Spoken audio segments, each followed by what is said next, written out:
Russie hors d'Ukraine, des milliers de personnes ont manifesté samedi en Europe leur soutien à l'Ukraine le jour du 2e anniversaire de l'invasion russe, même si une très faible proportion de l'opinion croit à une victoire de Kiev. Les manifestants étaient autant à Cologne.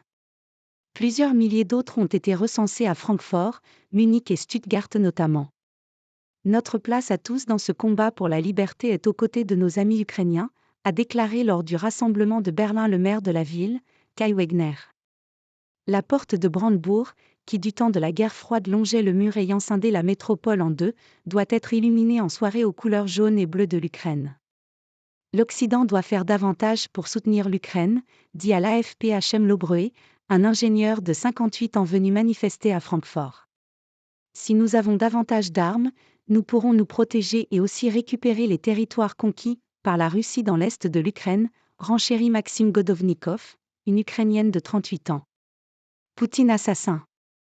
En France, des milliers de personnes ont aussi défilé pour marquer leur soutien à Kiev, parfois au cri de « Poutine assassin » ou « Russie hors d'Ukraine ».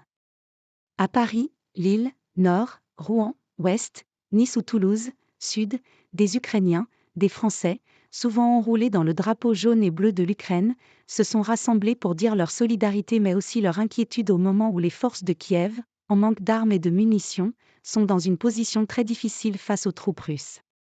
En Grande-Bretagne également, plusieurs milliers de personnes se sont élancées depuis Hyde Park pour manifester jusqu'à Trafalgar Square dans une marée de drapeaux ukrainiens.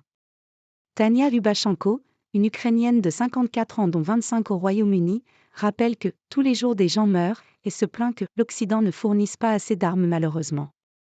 En Suède, plusieurs milliers de personnes se sont également réunies à Stockholm sous le mot d'ordre « La Russie hors d'Ukraine ». Il est important que nous montrions notre soutien pour l'Ukraine et leur combat difficile, dit à l'AFP Anders Engström, 61 ans. Des rassemblements ont aussi eu lieu à Belgrade, où plusieurs centaines de Serbes et de citoyens russes, ayant choisi l'exil après le déclenchement de la guerre en Ukraine, se sont joints à un rassemblement conduit par l'ambassadeur d'Ukraine. Pessimisme. En dépit de cette mobilisation, les citoyens européens sont pessimistes sur les chances de l'Ukraine de gagner la guerre face à la Russie, selon un sondage dans 12 pays de l'UE, publié cette semaine.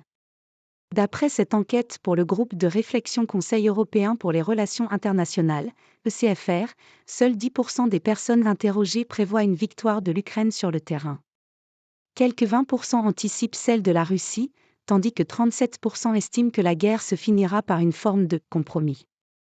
Toutefois, 41% des personnes interrogées pensent que l'UE devrait soit augmenter, soit maintenir son soutien à l'Ukraine aux niveaux actuels dans l'hypothèse d'un arrêt du soutien américain sous une éventuelle présidence Trump.